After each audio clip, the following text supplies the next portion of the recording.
Get started again.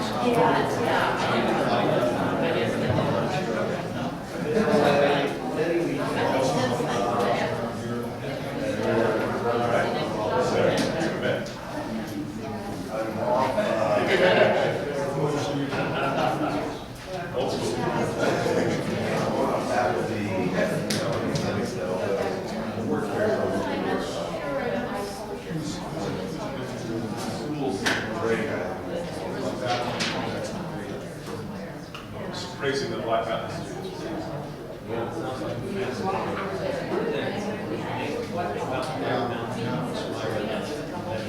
The idea of maybe a price scholars,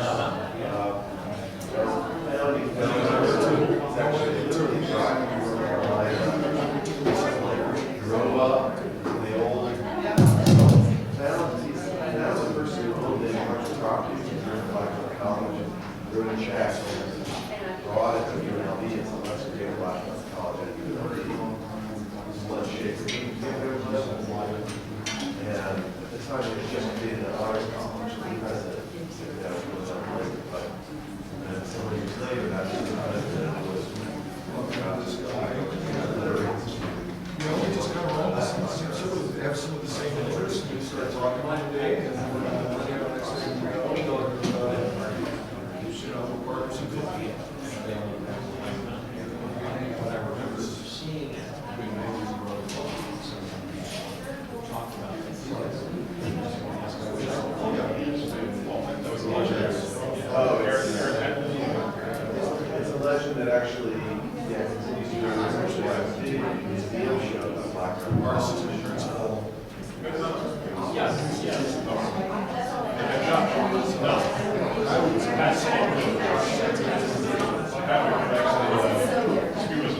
Section of the state bar. So maybe it's it was all Richie. Half was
possibly can to devote to the event. So good evening. On behalf of the Saltman Center for Conflict Resolution, on behalf of Boyd School of Law, it is my honor, my privilege to welcome you all here. I think we're going to have a great discussion on Abraham Lincoln as a negotiator, a problem solver, and a manager of conflict.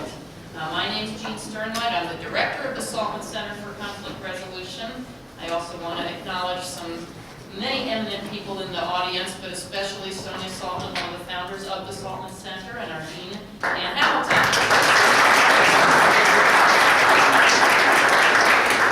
So when we started to plan this event, we didn't realize quite how timely it might be. Now we have our own brand new president in some very contentious times. I think it's especially appropriate to look backwards in history and see what lessons perhaps we can learn from another president who became president in very contentious times.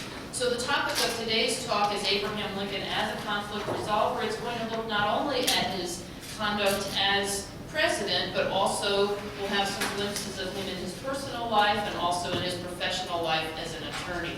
And we have two really sensational speakers who are both going to share their insights with us. The first is Professor Tom Stepanowicz, who joins us from Pepperdine, where he is the academic director of the Pepperdine Strauss Center for Strauss Institute for Dispute Resolution, which in the law school world is one of the most highly acclaimed dispute resolution centers. And Tom is the academic director.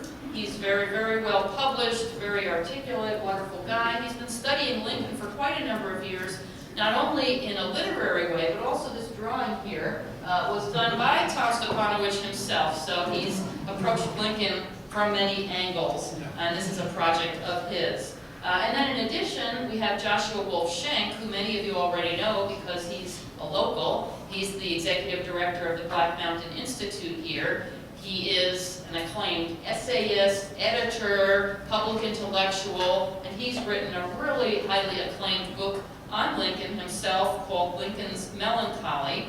So we're going to hear first from Tom Stepanowicz, then from Joshua Wolf-Schenck, and then we'll have a little bit of time for question and answer at the end. I could say much, much more about both of them, but I think it's better to hear from them. So with no further ado, I'm going to adjust the height of the podium back to where tall people like it. I love being called tall. Thank you very much. I can always count on Jean. She's a true friend. Let me just say I'm delighted to be here tonight. It's not the first time I have to thank the Saltman family for their largesse in providing this wonderful space and sponsoring these events. I love to come to UNLV to see Jean and other friends and to meet new people.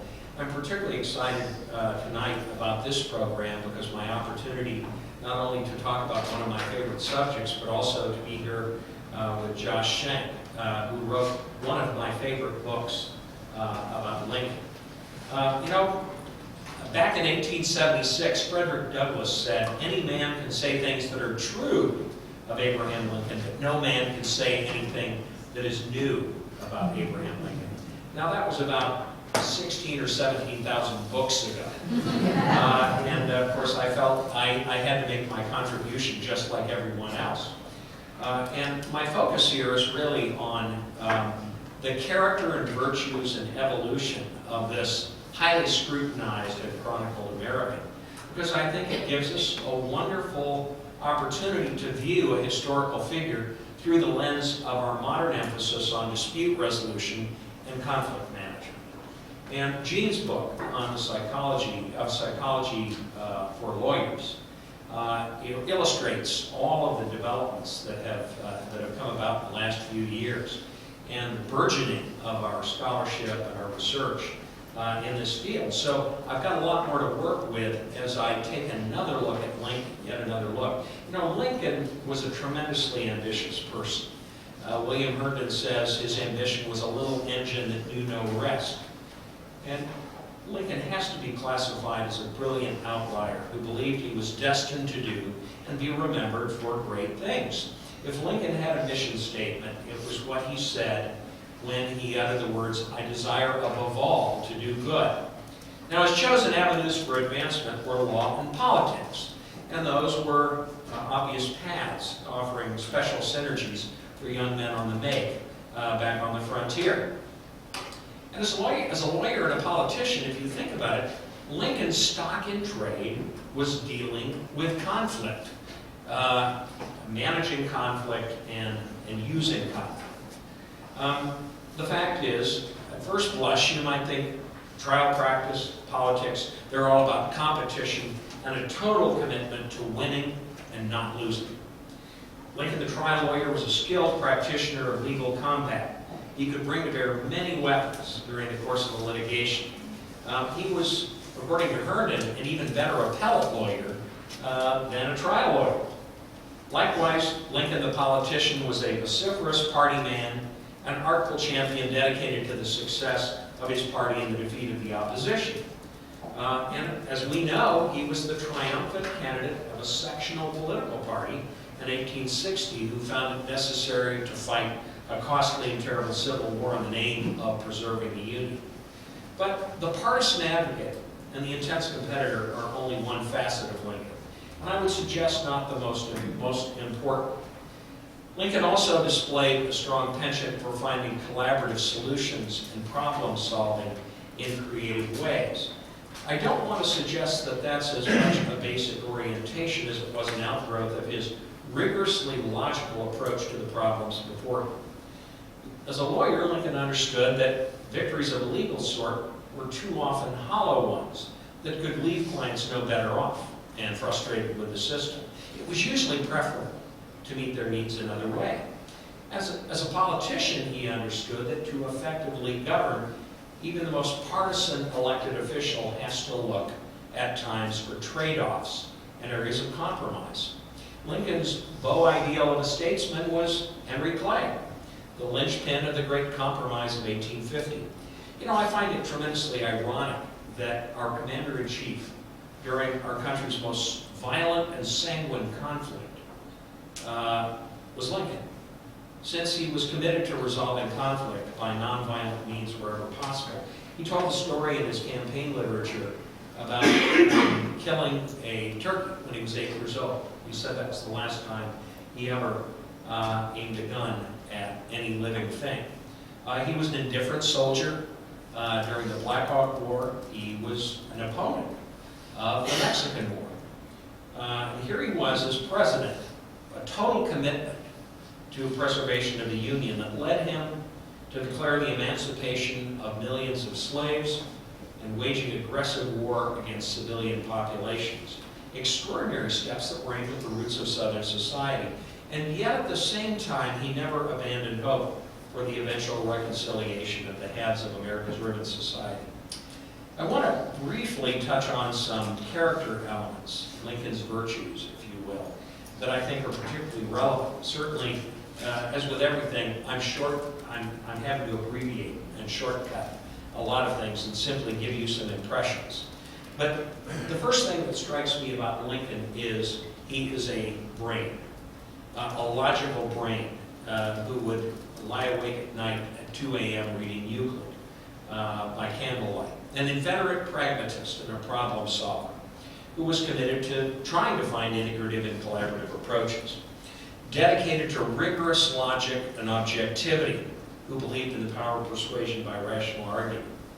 He was also a person of empathy, who navigated multiple cultures.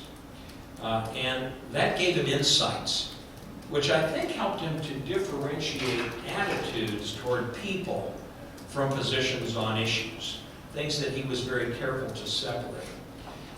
Another very impressive aspect of Lincoln that Josh Schenck has written extensively about is Lincoln's efforts at self-control to address some of the issues that he tried to cope with throughout his life, and I'll touch on that a little bit more. I think finally, I have to tell you that another very impressive thing about Lincoln was his ability to evolve.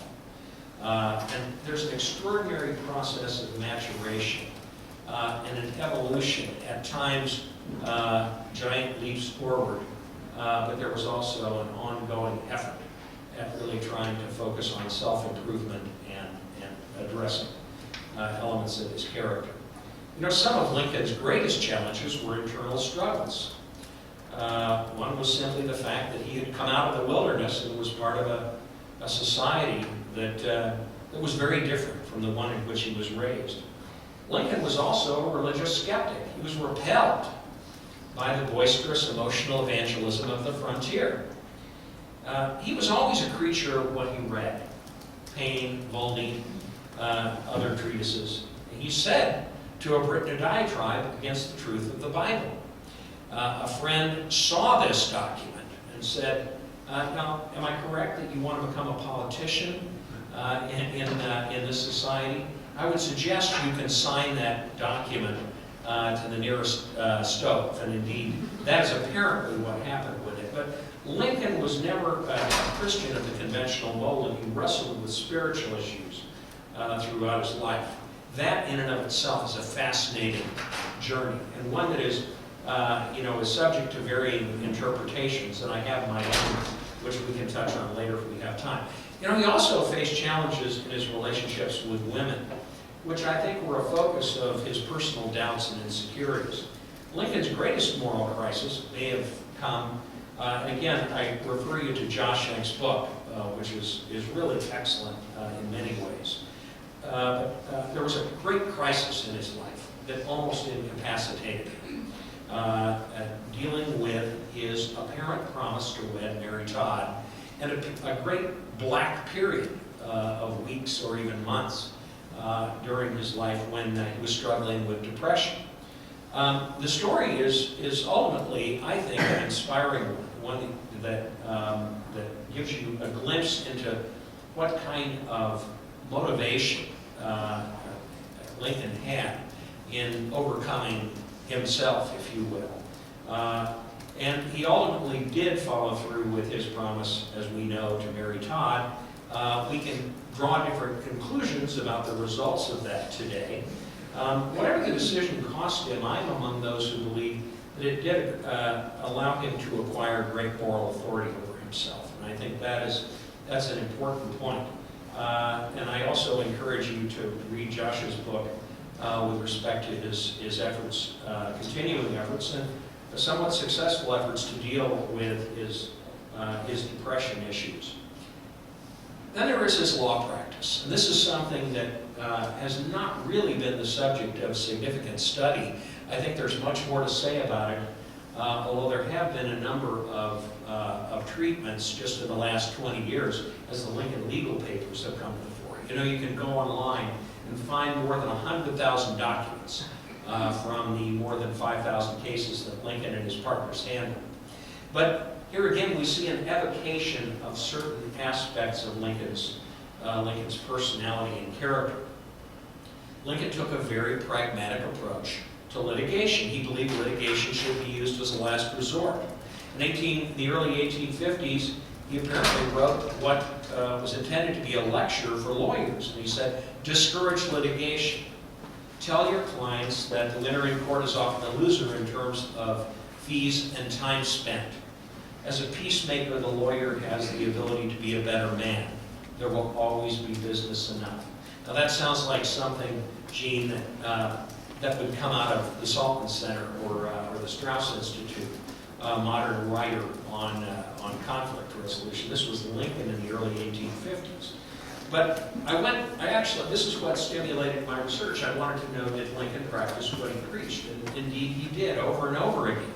It was said, and in fact I have documentary evidence, that he would discourage people from cases that he did not believe were worthy of moving forward for a variety of reasons. A former law clerk said, I can remember him telling clients again and again, you have no case, you'd better settle. Another important thing, and I think this is a feature not just of Lincoln, but of the community of which he was a part, a cooperative approach to negotiating legal disputes was facilitated by bonds of familiarity. The uncertainties of negotiation were reduced because many of the lawyers Lincoln negotiated with were well known to him. They were people that he rode on the circuit with. They slept together. in various rooms. They had fun together. The person that he was a partner of or co-arguing a case with might be on the other side the next day. And then sometimes one of them would be appointed judge while the judge ran down the street to run errands. So it was a very unusual community of lawyers. So it's very important to understand that relational connections played an important part in fostering collaborative approaches. And Lincoln's personal familiarity with parties on both sides often caused him to mediate disputes.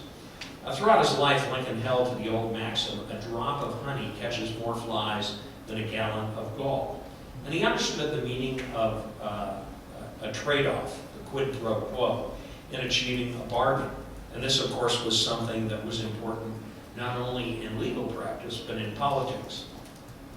And one of the most interesting examples of the ways in which lawyers of the time used creative ways of bridging gaps to get to an agreement and serving clients' key interests was in slander cases.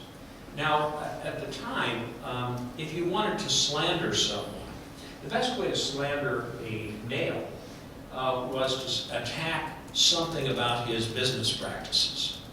And if you wanted to attack or to slander a female, you would raise issues about her morals, her sexual habits, etc. So Lincoln and other lawyers of his time were well aware that someone who had been the subject of slander of this kind was socially stigmatized.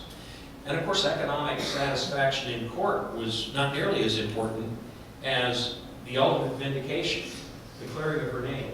Thanks for coming. Only the latter would have a chance of permitting a man or woman to once again effectively navigate in the social environment, restore damaged relationships, and heal emotional wounds. So they had an interesting way of doing this. There would be, through the negotiations of the lawyers, an agreed judgment, a consent judgment by both parties. The agreed judgment was often for immense sums, thousands of dollars. But little or no money usually changed hands. Indeed, the formal public acknowledgement that the speaker had wronged the claimant was the central object. So thus, Lincoln and other lawyers found creative ways to serve their clients' fundamental interests and restore the balance that had been created, the imbalance that had been created by restatements. Now, as you see, matters of honor and reputation played a prominent role in this antebellum frontier society. And it was also a culture which fostered fighting, rough or formalized. For men of a certain station, therefore, to the extent honor was involved, it might lead to a duel. And indeed, Lincoln, who had a wicked pen, found himself embroiled in an episode that very few people know about. Lincoln wrote a series of pseudonymous letters under names like Aunt Rebecca, or the ghost of the Forgotten Township. And these were published in political newspapers like the Sangamon Journal, and they made political points. Lincoln would occasionally get carried away, however, with his humor. And believe me, this is not the Gettysburg Address. Quite the contrary. And in one case, he not only scored political points against a Democratic rival of his, John Shields, but he actually attacked other aspects of John Shields' character. And all of this was under the name of Aunt Rebecca. Well, Shields found out that Lincoln was involved. And by the way, there is some suggestion that Mary Todd and another young woman were also engaged in the writing of this series of letters. But Lincoln assumed responsibility and probably did write the letter complained of. He was challenged to a duel. Now Lincoln, in typical Lincolnian, with Lincolnian logic, realized this as the challenged party, he could choose weapons. So what did he choose? Not pistols, but cavalry sabers, very heavy sabers. Now, Lincoln is 6'4", has incredible arm strength. He could hold an axe out straight. and was known for the strength of his arms and hands, and of course the extension of with a saber was significant. So he thought he had things covered, so that when the duel started, he would be able to disarm his opponent and no one would be hurt. However, they got all the way to Bloody Island, a place, isn't that a wonderful name, in the middle of the Mississippi River, and were minutes from the actual duel when a group of friends came up, lawyers and politicians from the area who were friends of both men, and basically mediated the dispute. And it was a strong-arm mediation. Lincoln will apologize, your apology will be accepted, and we're all going home and have dinner. So that's what happened. So I think just as in the circumstance of litigated slander cases, members of the legal community found a way to avert the extreme risks and costs of the ultimate conflict. I want to move in the time remaining to Lincoln's role as president. You know, I do want to say too that Lincoln was gifted with an opponent, Stephen Douglas, that many of you know of. He was definitely a suitable rival for Lincoln, a rival of great magnitude, great prominence. And of course, Lincoln compared himself very negatively to Stephen Douglas. In a letter to a friend in the early 1850s, he said, "Look at Douglas. He's been so successful, a judge, a senator, at the pinnacle of politics, and what am I? One brief period, rather ignominious episode in Congress, and where am I now? I'm pretty much on the fringes, just a local politician in Illinois." But it was Douglas who, with the Kansas-Nebraska Act, really sparked Lincoln's career and brought him to prominence. The Lincoln-Douglas debates and Lincoln's appearances around the country, notably his Cooper Union speech, brought him to national preeminence, and of course, ultimately the nomination as the Republican candidate for president in 1860. Now, back then, it was not the custom to go campaigning around the country, and Lincoln did not. Lincoln didn't even conduct a front porch campaign. He just stayed at home and kept to himself and did not issue clarifications. He said, "My record speaks for itself. If I say anything, it will just create more difficulties." Meanwhile, the country is, in Bruce Catton's very evocative language, moving down a steep slope into the darkness. And by the time President Lincoln was given the inaugural level, 6 states had seceded. So here is Lincoln now, the president of the entire country, a sectional candidate who is trying to reassure the entire country. And I've begun to look at all of the different issues Lincoln was dealing with, and in particular, certain preeminent things. And of course, if you look at Lincoln's priorities at the time, what are the interests he was trying to promote, and what's his bottom line? The ultimate bottom line was the preservation of the Union. It never occurred to Lincoln that the Union would not remain whole, to use his legalistic interpretation of the present state of affairs, and that anything that needed to be done to maintain the Union would be done. He would take whatever steps were necessary. At the same time, he said, "My goals in the area of slavery remain as they have been, which is to prevent the extension of slavery.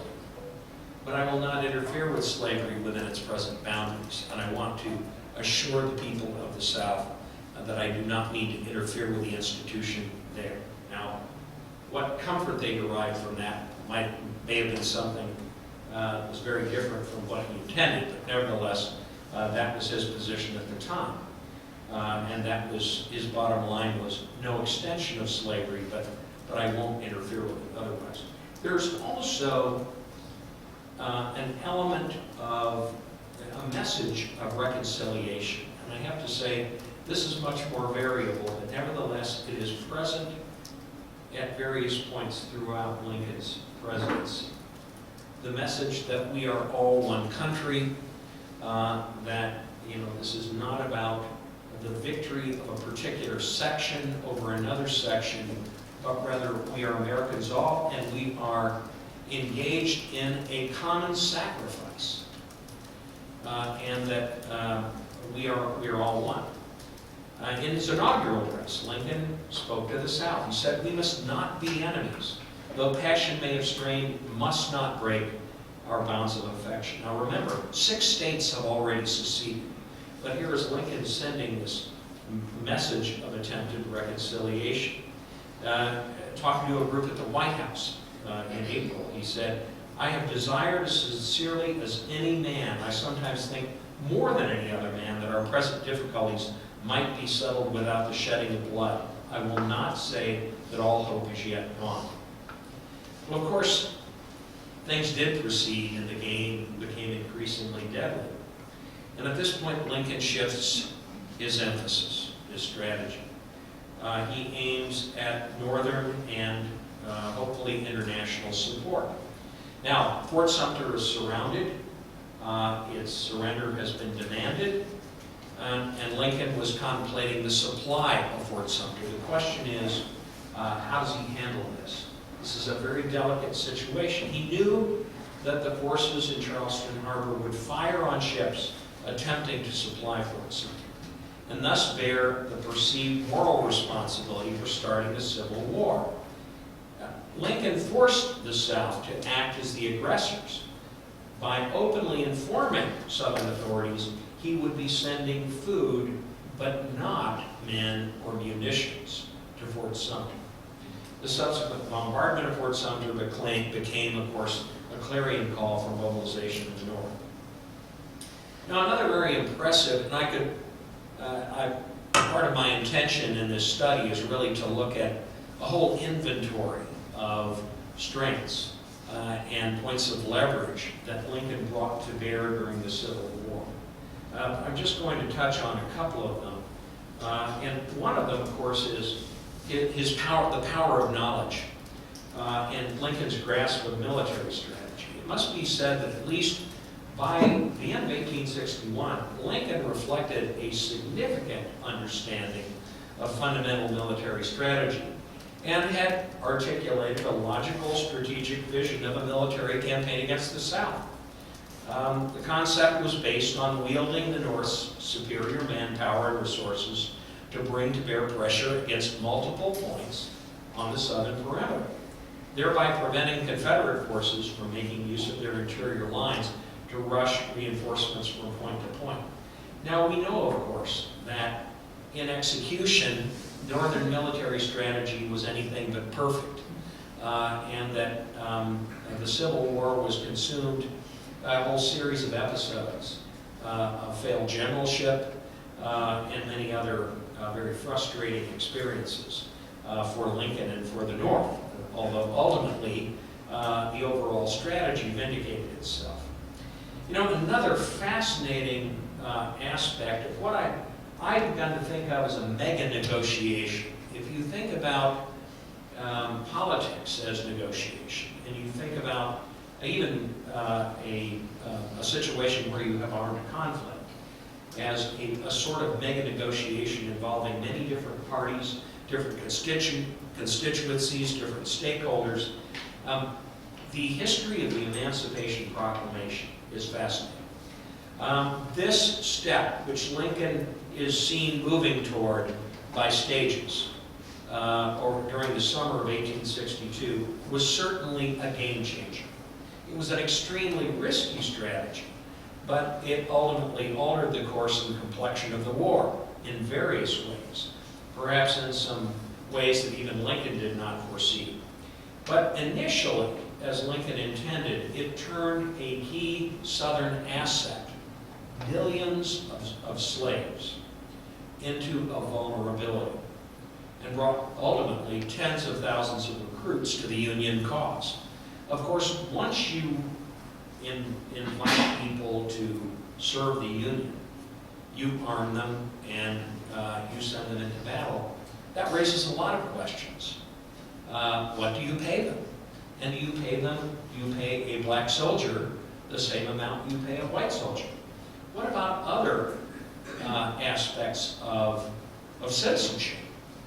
Ultimately, we know that the 13th Amendment was brought about very, very late in the war, and ultimately a number of other steps were taken to bring this new constituency into full flower. I think perhaps the most impressive aspect of Lincoln's leadership during the war was his ability to, and I think this is particularly poignant to us in February of 2017, is his ability to sublimate his ego and his temper to the needs of the country, and continuing to extend the olive branch of reconciliation. Lincoln is quoted as saying, "I shall do nothing in malice. What I deal with is too vast for malicious dealing." Lincoln said, "I can't be focused on the personal vilification of myself." He was probably the most vilified president in American history. He said, "If the end brings me out all right, what is said against me won't amount to anything. If the end brings me out wrong, 10 angels swearing I was right would make no difference." And he gave advice to others, and I can give many examples of this, but my favorite is a statement to a young Union officer who was very abusive of his peers. He said, "Quarrel not at all. No man resolved to make the most of himself can spare time for personal contention. Still less can he afford to take all the consequences, including the vitiation of his temper and loss of self-control. Yield larger things to which you can show no more than equal right, and yield lesser ones, though clearly your own. Better give your path to a dog than be bitten by him in contesting for the right. Even killing the dog would not cure the bite." My favorite story about Lincoln actually began in the latter stages of his law practice. Lincoln was invited to represent a party to a patent dispute over one of the most important patents in the United States, which was associated with the McCormick Reaper. So they thought they were going to have the case in Chicago. So Lincoln was, as an Illinois trial attorney, was selected as their representative. Later, venue was moved to Cincinnati, and other lawyers were brought on board. Now, Lincoln was never fired. They continued to retain him. He prepared somehow for the case, although he did not have a lot of information. And he came to Cincinnati to try the case. When he arrived, there were other Eastern attorneys that were there, including an attorney from Cincinnati. Was obviously extremely bright and part of the engine that ran the case, developed it, and presented it. What happened was that Lincoln was given the cold shoulder by the other attorneys. They would not eat with him. They did not read anything that he prepared. They returned his memo to him unopened. And Lincoln sat and watched the trial and then went home to Springfield, not having taken any part of the case. Now, imagine yourself in Lincoln's position. How would you feel about those lawyers? Then in 1862, the corrupt Simon Cameron had to be removed as Lincoln's Secretary of War, and he needed as capable a man as he could find to fill the position. Who did he turn to? Edwin M. Stanton, who was one of those attorneys who treated him with such disrespect, even contempt. And Stanton ultimately became a great fan of Lincoln's. It's a tremendous story. Of course, Stanton was definitely the right man to fill the role of Secretary of War. Finally, as we know, Lincoln was tremendously magnanimous in victory. Read the text of the Gettysburg Address. I challenge you to find any note of triumphalism in that. It's not about that. It's not about winning. It's about the struggle of the country and its meaning, and the shared sacrifice that people are making. And of course, We all know the language of the second inaugural, with malice toward none, with charity for all, with firmness in the right, as God gives us to see the right. Let us strive on to finish the work we are in, to bind up the nation's wounds, to do all which may achieve and cherish a just and lasting peace among ourselves and with all nations. So I hope you see a little bit of why I believe that Lincoln's life and career, culminating with America's fulcrum of conflict, is really a wonderful curtain raiser for a new avenue of investigation that examines historical leaders in light of our growing understanding of the dynamics of negotiation and conflict resolution. Thanks.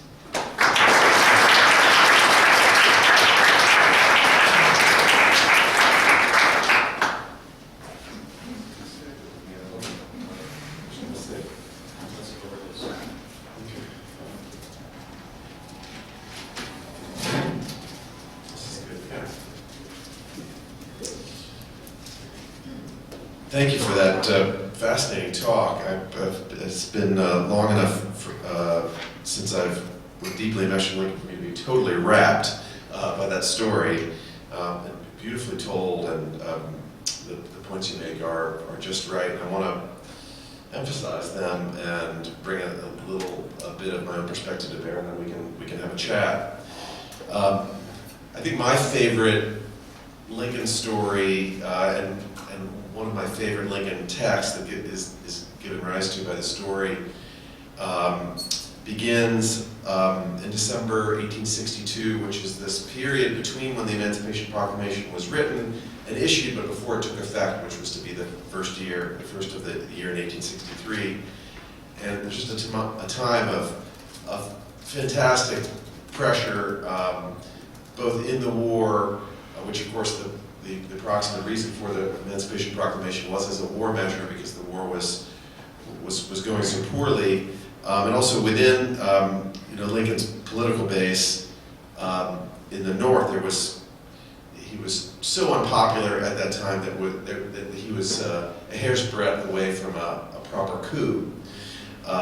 There was a movement to unseat him by whatever means necessary, and in the midst of this, a lieutenant colonel was killed in battle in Coffeyville, Mississippi, and a telegram came to his friends in Illinois, and it was received first by a guy named Leonard Swett, and anyone who's read about Lincoln, especially the lawyers, knows that name. He was one of Lincoln's colleagues. This was sort of Lincoln's circle.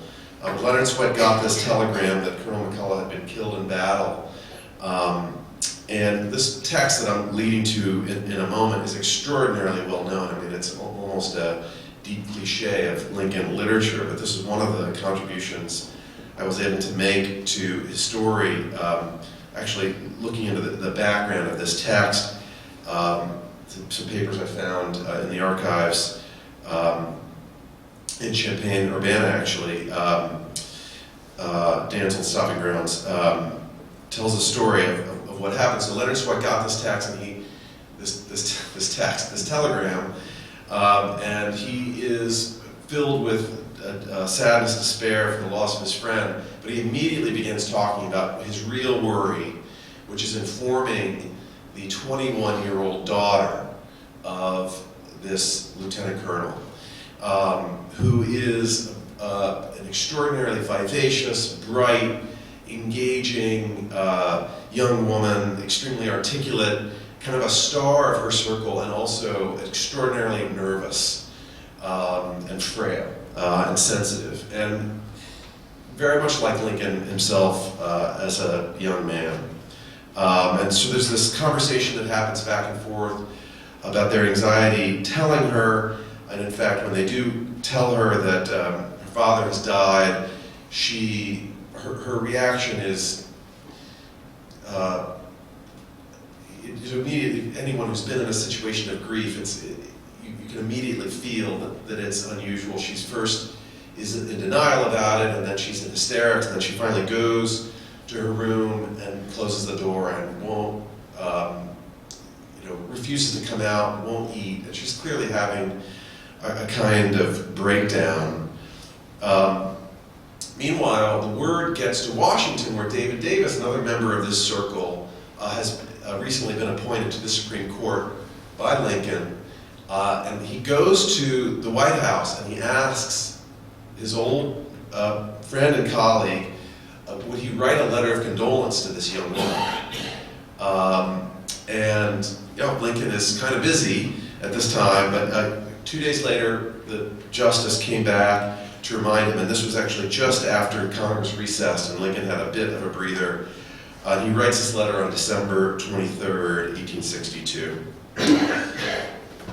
Dear Fanny, it is with deep grief that I learn of the death of your kind and brave father, and especially that it is affecting your young heart beyond what is common in such cases. In this sad world of ours, sorrow comes to all, and to the young it comes with bitterest agony, because it takes them unawares. The older have learned to ever expect it. I am anxious to afford some alleviation of your present distress. Perfect relief is not possible except with time. You cannot now realize that you will ever feel better. Is not this so? And yet it is a mistake. You are sure to be happy again. To know this, which is certainly true, will make you some less miserable now. I have had experience enough to know what I say, and you need only to believe it to feel better at once. The memory of your dear father, instead of an agony, will yet be a sad, sweet feeling in your heart, of a purer and holier sort than you have known before. Please present my kind regards to your afflicted mother, your sincere friend, A. Lincoln. I love that letter. I held it in my hand. It's a brown. And I love it because of the progression that it moves through and what it reveals about Lincoln's mind. Of course, I wrote a book called Lincoln's Melancholy. My primary interest was in his emotional life and the way that shaped his character and the way that Lincoln's, he did exhibit what a modern psychiatrist would call clinical depression, but my point in the book is that we have a lot more to learn from Lincoln about how to think about this thing we call depression than modern psychiatry has to teach us about his life, and that's really the spirit of the book. And what I dwell on in the book is that points about Lincoln's melancholy I think are also relevant to what he has to teach us about engaging conflict and disputes. He begins with several extended beats of radical empathy. A young woman who's shut up in her room, won't eat or drink, is in hysterics. I think an ordinary reaction is like, cut this out, please stop this, or this is going to be okay, some kind of counter reaction. But there's a long period in this text where Lincoln really moves to climb inside her mind and to exhibit to her that he really understands what's happening. He says to her that he understands that this is really hard for her, that it's affecting her beyond what it would in ordinary cases. So it's not just that she's lost her father, but she's hurting more than an ordinary person would upon the death of a father. So that there's something extraordinary happening here. This is a beautiful line, in this sad world of ours, sorrow comes to all. And then he says, I want to be of help, and I'm not really going to be able to help you. What I say, there's going to be something that's deeply imperfect. Perfect relief is not possible except with time. And that, you cannot now realize that you will ever feel better. So he's touching there on this hallmark of depression. The thing about depression is that when you're in the midst of it, you don't know, it feels like a terrible, cloudy, stormy day that is never going to remit, or or yield to sunny weather, and that's actually characteristic. If you know, the moment you know that things might change, it's no longer a pure depression. And then he moves from this place of empathy to a place of very slowly and methodically, having identified with her, presenting an alternate reality that he says that having had the experience of years and having been through something that allows him to identify with her, he is able to teach her and show her. Although he makes it very clear he's not expecting her to be there with him. He merely wants her to listen and recognize that this is a possibility for her future, which itself, the recognition, will bring a bit of relief. And then it closes with this extraordinary line that eventually this grief, this cataclysmic grief that has led her to a place of what we could refer to as a kind of episode of mental illness, will lead to a sad, sweet feeling in her heart of a purer and holier sort than she has known before, that there's a kind of, that there may be some people talk about in the literature as a kind of post-traumatic growth. So this feels to me relevant to this conversation about Lincoln and his relationship to disputes and conflict, because he did have a capacity for empathy and a repeated, and actually a very aggressive interest in occupying the way other people experience reality. He very often said in the course of the slavery conflict that had he come of age in the South, that he believed that he would act very much the way his opponents were acting. He didn't. And he saw it very, it was a great kind of intellectual fascination for him to understand the way that ordinary people would be persuaded by ideas that he thought were patently untrue.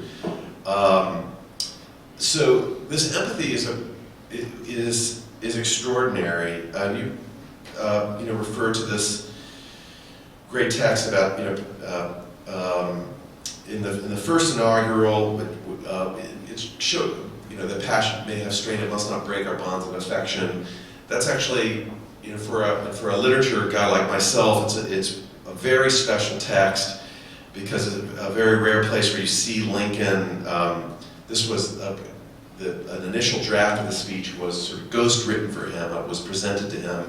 Actually, not the whole speech, just a paragraph at the close. His Secretary of State, William Seward, offered him a suggestion, and we have in the archives Lincoln editing that text, and you see him taking something that was bombastic and dogmatic and vitriolic and bringing it down to this pure, neutral statement that is almost gentle. But the other point I want to make, and this to me is the paradox and the dialectic of Lincoln that I hope we can chat about a little bit, is that it did not eliminate the sort of core principle, and that he was able to combine this kind of radical empathy with a kind of a steadfastness that was also highly unusual. So he was both extremely understanding and also extremely unyielding. Yeah. And this is the thing about Lincoln that I think it's tempting in a romantic way to get carried away with the sort of the qualities that we all aspire to in a kind of ideal sense. And empathy is certainly something that we all aspire to. But his ruthlessness is the other piece of this dialectic, and this was someone who was quite unlike the Bush administration said, let's not even see the bodies coming back from the Iraq War. Lincoln was absolutely suffused in death. I mean, the bodies were being carried up Pennsylvania Avenue. His sort of the equivalent of Camp David was across the way from what the cemetery that preceded Arlington National Cemetery. In fact, Arlington National Cemetery was opened. They broke ground on that cemetery, during the Civil War because they filled up the cemetery that's I think just north of Washington, across away from the soldiers' home. So he's literally seeing these bodies go into the ground and these maimed soldiers, and his own son died of disease that was very much related to the war, and many friends were killed, and young and old. So he was deeply, deeply aware of the human cost, but it was absolutely, entirely, unequivocally certain that he was going to prosecute the war until it reached what he thought was a just end. A just end, to him, was a total capitulation on the principles of the war. That the secession was unreasonable, and that after the Emancipation Proclamation, before the Emancipation Proclamation, he's like, come back and let's continue this common government. After the Emancipation Proclamation, he's like, come back, and by the way, slavery is over, because that's happened. And Sherman's March is just one of many examples where it's shocking, the slaughter. And so it's just really an extraordinary combination of qualities that there was not an element of bloodlust, and I don't think that he was indifferent. To the contrary, and I emphasize this in the book because I'm so interested in his emotional life. I mean, this is a president who was regularly weeping, and not just in private weeping when there are reporters around and there are senators around, but at the same time, he would gather himself again, and this will go on. In the second inaugural, there is this language that borders on the apocalyptic, that we are all subject to God's will, and he's sort of considering the possibility that God's will is that every drop of blood that has been drawn by the lash of an overseer is going to be repaid by a drop of blood lost in battle. And yet the principle is so critical to him, and so that's something I would love to get your thoughts about as someone who is, so schooled in conflict and dispute resolution. Is how do we?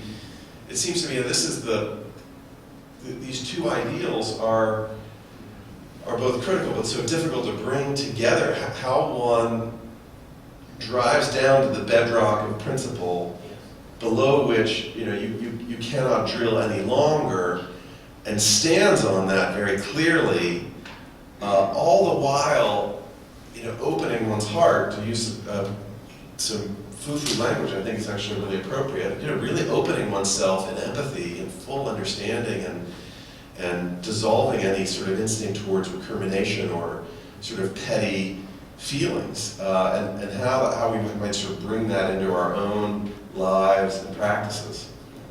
Well, there's so much there, and I'm really glad you brought this out, because there is this intense prevailing paradox about Lincoln. And I think one of the things you have to understand about Lincoln was his capability for harboring totally inconsistent concepts. And you see this in various places, but nowhere more than, I think, during the war. He could be saying, well, on the one hand, on the other hand, and at the same time, and be moving in a sense in both directions. Although ultimately there's a method to his madness. So many pieces to this. One aspect is you really have to understand in 1862. I think that's such an important year. In a sense, in some ways, the fulcrum of the war for Lincoln, because you have all of these horrible things happening.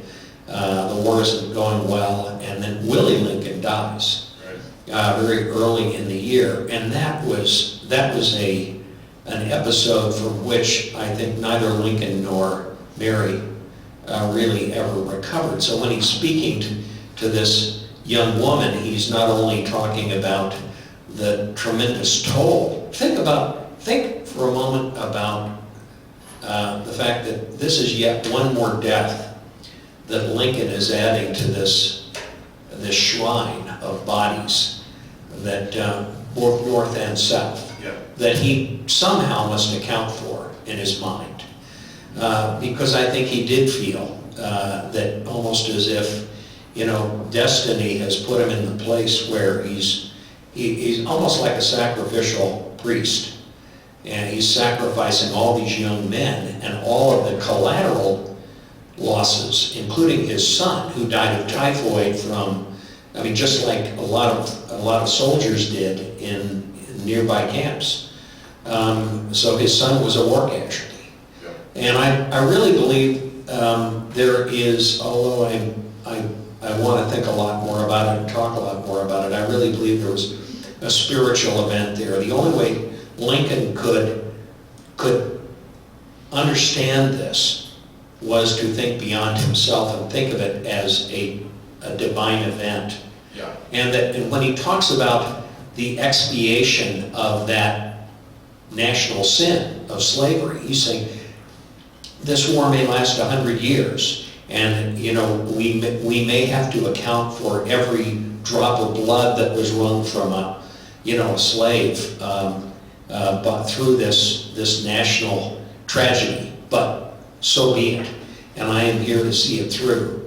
And so there's that piece of it. At the same time, you have a sense, as you say, this incredible empathy that he was able to bring to bear. We haven't talked about, of course, there's so many things we could focus on. The Sioux Uprising in Minnesota in 1862, where 330 Native American Sioux were to be executed for this uprising, and he went through all of the files and ultimately directed that only, I believe, 30 be executed. But I just want you to know, I'm not texting.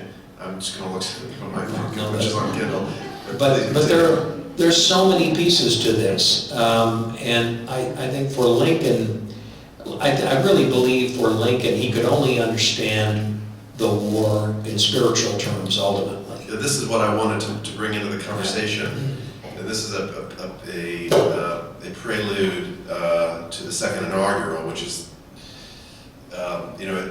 theologians and historians of theology consider that Lincoln's second inaugural address to be a classic work of theology and an extraordinarily complex theological text that reflects a totally unique and deeply perplexing view of divine will. And in his papers, there's an undated statement that his, he kept a lot of notes, and he would write on scraps of paper, and it all was saved. It became known as the Meditation on the Divine Will, and it's just a loose piece of paper that Lincoln wrote on, and that there's another document that I went to see the original of because it was so important. It's just a one long paragraph. I'll read it to you. The will of God prevails. In a great contest, each party claims to act in accordance with the will of God. Both may be, and one must be wrong. God cannot be for and against the same thing at the same time. In the present civil war, it is quite possible that God's purpose is something different from the purpose of either party. And yet, the human instrumentalities, working just as they do, are the best adaptation to effect this. This is something I'm kind of a geek for. When you look at the original, you see to effect this, but he crossed out this to continue the thought and replaced it with his, so I'll just read with the edit. Are the best adaptation to effect his purpose, capital H. I am almost ready to say this is probably true. One of Lincoln's great qualities, he is a writer first. He is thinking through writing. And one of my hobby horses, I think that all leaders should be required to write their own text because they would actually have to think about what they say. I'm almost ready to say this is probably true, that God wills this contest and wills that it shall not end yet. By his mere quiet power on the minds of the now contestants, he could have either saved or destroyed the Union without a human contest. Yet the contest began. And having begun, he could give the final victory to either side any day. Yet the contest proceeds. So this is just an extraordinary document because he's saying, both sides are claiming the will of God, and obviously they both can't be right. One must be wrong. But he's saying it's possible that we're both wrong. Yes. And he's saying that there's clearly that the overwhelming reality here is the divine reality, and yet it only can be revealed through what he calls human instrumentality. So this is someone who is one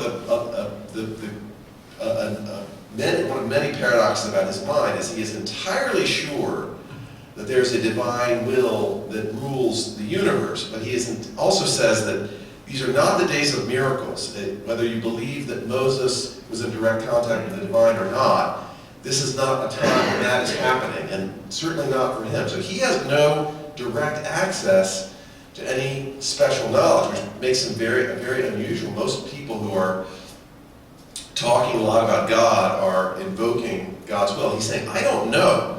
All I know is my best understanding of the situation, and it's possible that I am also a kind of pawn in this game, which to me also kind of comes back to this, to a real lesson that he's simultaneously inhabiting his position in a dispute, and the alternate position in the dispute, and the sort of hovering third perception that, it's almost like he's in a video game, and he can sort of go in behind his eyes and go in behind the eyes of the opponent, and then sort of like draw the image up so he sees the two of them and has this cosmological view. Yeah, it's very interesting. I have to say, I don't know, I'm sure my research has not yet been anywhere near as extensive as what went into your book, but I will tell you that this is the impression I've come away with respect to the way Lincoln thought about things. He's not, again, no engagement in triumphalism or, a point of view that you would normally expect to come not just from a successful military commander or representative of a particular political view, but think about all the pulpits, north and south, where God was invoked, to honor the arms, to bless the arms of north or south. Yeah. Lincoln's not doing that. Lincoln is saying we're locked in this struggle together.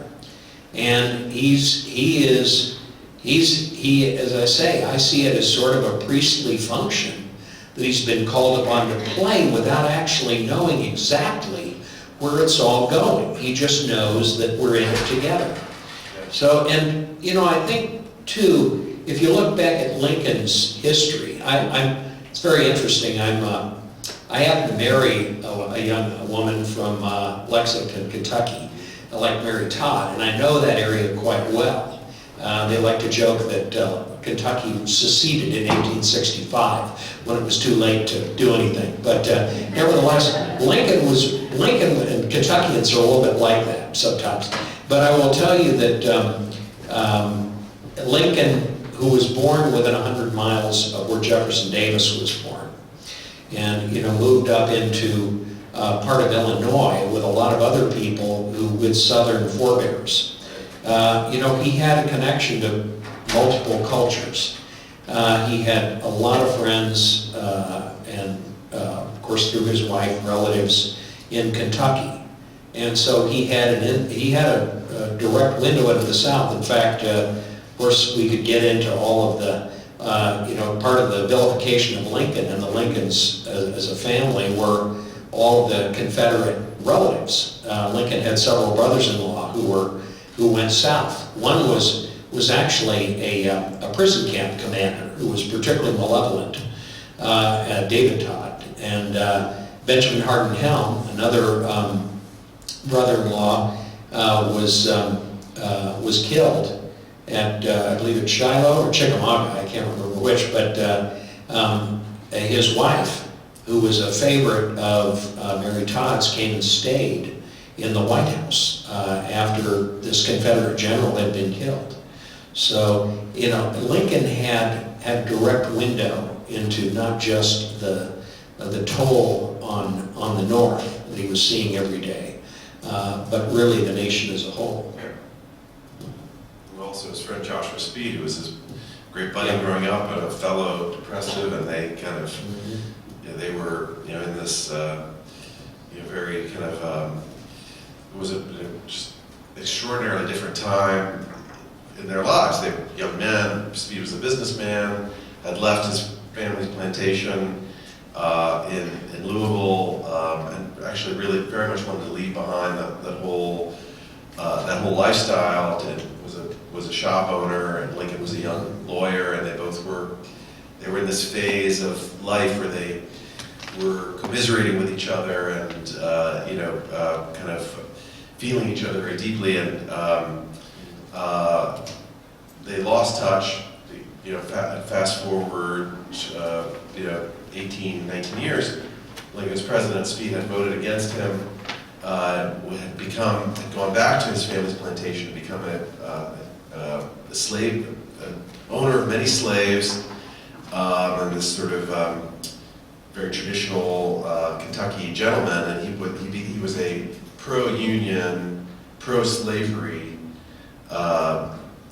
That was his position, and that relationship played all throughout the war. There was an enormous amount of argument and empathy between them, and Speed, he became a really critical character for my book because he was really at this very unique position in Lincoln's emotional life and intellectual life, and actually the most emotional statement Lincoln ever wrote about slavery was in a letter to Speed, and I think it's telling because he lets himself, with this great old friend, he lets himself go a lot further than he would ordinarily go in public.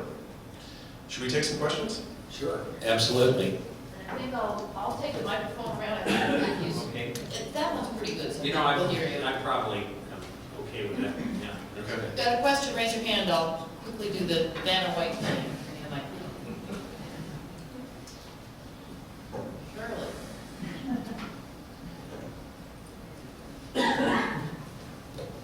I actually have two questions. Oh, sorry about that. I have two questions. One, do you think any current politician compares to Lincoln? And the second part of the question is, a lot of the South's states' rights mindset from secession lives on today. Do you think like that has anything to do with like how they act as relates to the other parts of the country? So the first question is a really interesting one. I mean, our last and current president are quite unlike Lincoln in different ways. Obama was really striking for his cool and his, just really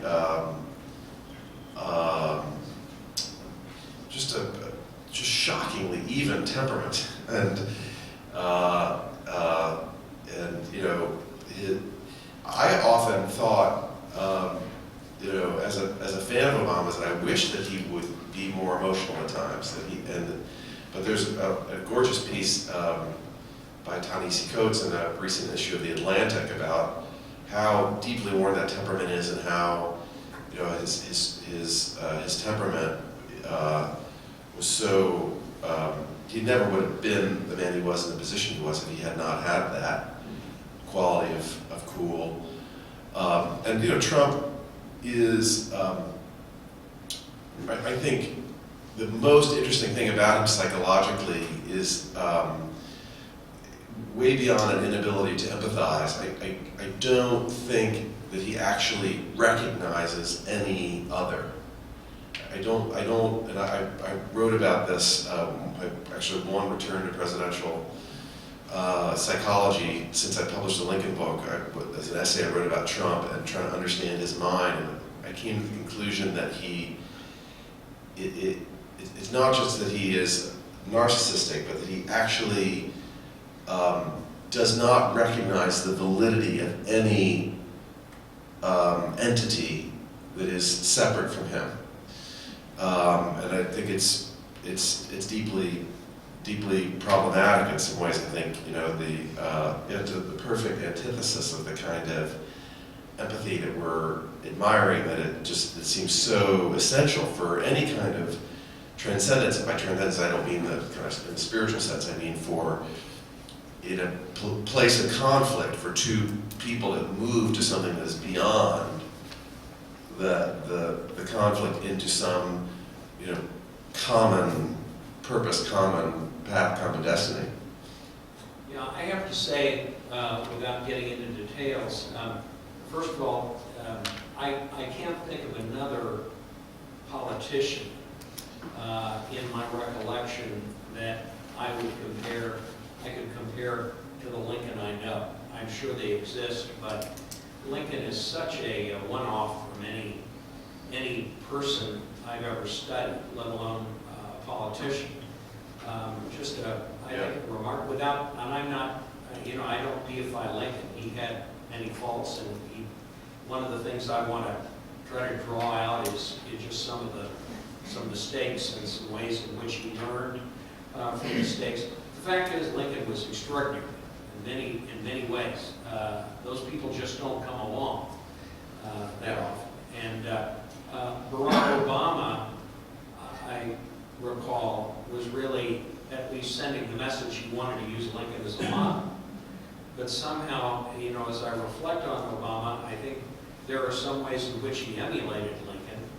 And I know that he tried to create a cabinet that was, you know, a team of rivals. But ultimately, I don't think he was able to succeed in the way Lincoln did. And of course, you have to remember, during most of Lincoln's tenure, everything was very, very tenuous. We were skating along a brink most of the time. And so it's not as if this was, you know, everything was moving in a very concerted direction toward a particular goal. Even late in September of 1864, it was unclear whether or not Lincoln would be reelected. Anyway, It was elected only by plurality in the first election. So. We're going to do one more question, and then we actually have a little reception for folks. Okay, well, go ahead. No, I was going to come to you. Just make it quick. Not quick, right? Thank you for an excellent discussion. That was very thought-provoking and learned quite a bit. What do you attribute the eloquence of Lincoln's writing? You know, you read the Gettysburg Address, it's like poetry, or, you know, it's very thoughtful and... Yeah, that's a great question. You know, and I'm the director of Black Mountain Institute, for those of you who don't know. It's a great literary center right across the way. This is a great interest of mine, and certainly I would be shocked if this is not the case. Most people who study Lincoln are drawn to him because of the quality of the text and the great pleasure and feeling of intimacy one has, you know, with him through his words. Some historical characters are truly opaque. I mean, it's kind of creepy the way some people are creepy because they're there, but they're not there. And Lincoln is really the exact opposite. You immediately, even though he was actually extraordinarily restrained, he never wrote a memoir, he was very parsimonious about the details of his life. There's so much character and feeling and humor and sadness and wit that comes through his writing, and it's all very traditional. I mean, you could certainly teach a whole college course or even graduate course on the fundamentals of literary practice by looking at Lincoln, beginning with reading. He was a constant reader. He was exposed to great texts as a young man. There's very little volume, but very high quality. There was a reader he had as a young man that had passages from Shakespeare that he read over and over again. and as he grew older, he, and had more access to different kinds of literature. He read very well and carefully, and even, as a legal scholar, I mean, this was before the days of law schools. He was reading the law, so he was studying text with some mentoring. He read Blackstone, and at one point in his middle life, he read and mastered all the books of Euclid, which was, I don't know what you would even compare that to. It's a truly extraordinary intellectual task. But he also was, he was a great reviser. And there's a terrific book by Douglas Wilson that's about, I think it's called Lincoln's Sword, about Lincoln as a writer, and he went in and dug through all the primary texts, and you can see he would, as you see between the Meditation on the Divine Will to the Second Inaugural, he is trying out these ideas and going through them, and he would, we often know Lincoln's speeches for the way they appeared in text, but one of the things that Wilson shows is so interesting is that he would give a speech and then he would go write it down. And if you go back and you look at the accounts of that speech, you see him trying out various phrases and possibilities and poses, and then revising in the capture of the speech he has just delivered orally.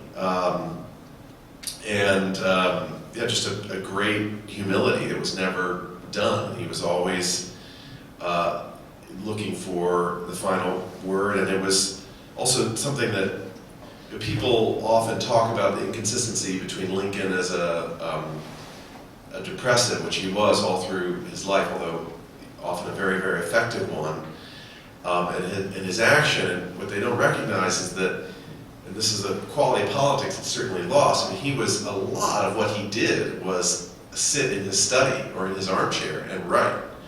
And there's a passage that I describe in my book where a senator who was a friend of his came and brushed past the White House guards. Lincoln had asked not to be disturbed and found him weeping. But he had a notebook open on his lap, and observe in the book that this is the paradox of Lincoln's life, that at the same time he is, you could say, okay, this is the kind of dysfunctional guy, a president, weeping with his friend, a senator, and yet, if you look, we actually don't know, there's no detail that indicates what he was writing at that moment, but we know the date, and you can look in the collected works and see the speeches and letters that he's writing around that time. There's just a tremendous volume that's very moving, and it was, this was before the days of speechwriters and teleprompters, and this was, what he did was principally write, and talk about how unpopular he was. The reason Lincoln is because of the speeches. That became the Gettysburg Address, the Second Inaugural, these texts over time, when the wounds of war faded and a kind of new consensus about the American experiment arose, really late 19th century, early 20th century, we kind of commonly decided to adopt these as the kind of the second wave of founding documents after the Constitution and Declaration of Independence. So, you flash forward to 9/11, the first memorials for 9/11. I think that the only text that was actually read was the Gettysburg Address. Do you have anything you want to simply say Lincoln's is a life of the mind, and Lincoln was about what he read, and that he evoked all of this so effectively. I mean, the greatest monuments to Lincoln are those towering speeches, and occasionally I found myself, as I'm reading along, I get swept up just in the beauty of the language. I've actually found myself crying over the beauty of his language. When you think about it, I mean, how poignant it is in the middle of this, the experience he's having as the leader of this nation that is going through this catharsis. And, it's unprecedented. It's not like anything else I can think of.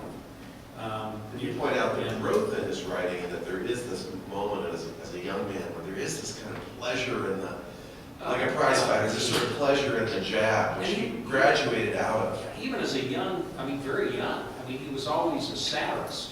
You know, he was a good mimic, and, you know, and was always pretty facile with a pen. Although when you read the stuff, you wouldn't say, oh, this is Lincoln. It's just some young man having fun and kind of being naughty. And he became something else. Well, this has been a really, really wonderful conversation. I know there's some more of you who have questions, and I'm not surprised because this has been such a fabulous discussion, and I really thank you both. Let's continue the conversation over the reception, and thank you both. This has been just stupendous.